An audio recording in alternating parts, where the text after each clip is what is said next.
Hi, so what you're looking at now is the Vensim model reader, and this is where we're going to be starting and doing most of our work. So the first thing that we need to do is to open up the model that we're going to be looking at. So if we go to here, open existing model, from there we then will navigate to where our model is, which in our case is straight here. We're going to be using chapter 10-technical debt.vpmx. Now the VPMX, those are the model versions of the files there, the files you can read in the model reader. So we click open on that.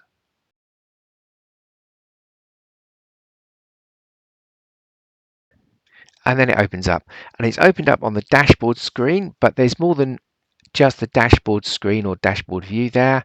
You can see all of the views that are available in this drop down here. So there's the main workflow, workforce, quality and productivity, and dashboard. So we'll go first to the main workflow and have a look there before we come back to the dashboard eventually.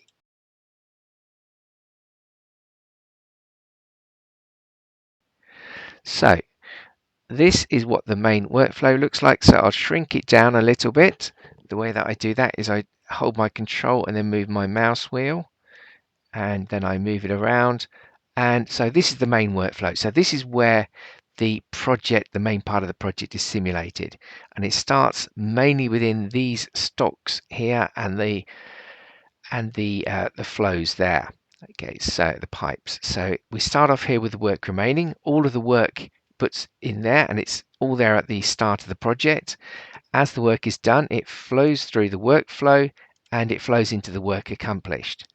Some of the work, a proportion of the work, is faulty, but we don't know that at the time, so it goes into this undiscovered rework, and then when it is discovered, it flows through this rework discovery rate pipe back along here and then back into the work remaining, and then it gets done again from there.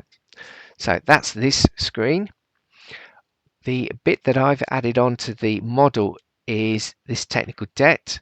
So at some stage we may decide we're not going to do all the work, or we're not going to do all of the work fully, so we cut a few shortcuts when we are fighting fires, and it flows into here in the technical debt. The workforce, this is what that workforce looks like. So within here, what we have is we hire people here. They become part of the new workforce. They could leave at that stage before they become productive. After they have come on, they are then briefed, and that will take some time, and then they become productive veteran workforce. And again, they can get let go, or they can choose to go. This is controlled by dismissals, which in turn is controlled by comparison of your total workflow and your indicated. And if you've got more total workflow than indicated, then you'll start getting rid of people. If you've got more indicated than total, then you will hire people. And the hire there is determined by the workforce that you require, that total workforce, and also a willingness to change the workforce there. So when you come towards the end of the scheduled project, you will not add more workforce in there. So that's the workforce.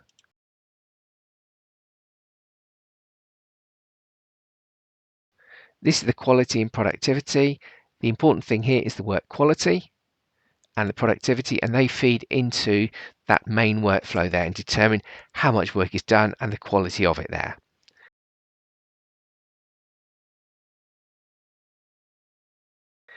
And we now come to, this is the main screen that you're interested in when you're running the scripts. And what you can see is that down the left hand side down here, you've got a series of sliders. They control what's going to be happening, and then you've got some graphs here. And if you build your own models, you can customize and add in things here. So we start this running in the multiple run mode. We do that by clicking this button here.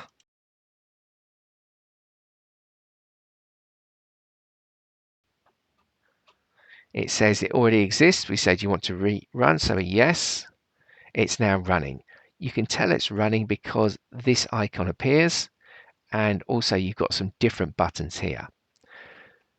So now what we do is we will change some of these sliders. So for example, the project's scheduled to complete in 8 months. We perhaps may change that and see what effects it has on the project and the work here, plus the cumulative costs and the actual costs there. So if I click on that, and then I can move it then either with my mouse or I'm using the buttons on my keyboard.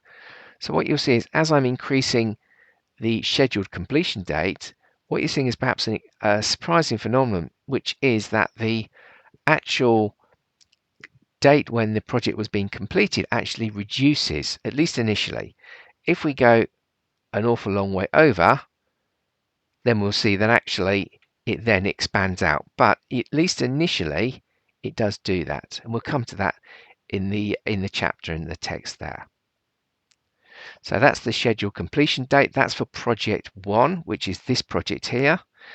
And we can also see we've got a project 2 and a project 3 here. This is project 1, and that's the cost for that. That's the cost for 2 and cost for 3. And we can also control the scheduled completion date on project 2 and 3 here. And you can see it changing here. The other things that we can do is if you've played around with these buttons and you want to set it back to where it started, then you can reset all your sliders there. The other thing that you're also interested in is this technical debt. And so what you can do there is you can add in some technical debt and see what the effect of that is. So for example, here you might see that actually by adding in that technical debt, we're able to perhaps get that project to come in a little bit earlier. So instead of 15 months, it's coming in at about 13.7 months. So 1.3 months faster. And it's coming in a little bit cheaper there. Although you'll notice that actually this later project is now the total cost of 3 projects is more expensive. Okay, so I think that's enough. So what we do now is we will stop that and we would perhaps close it down and return to the initial state.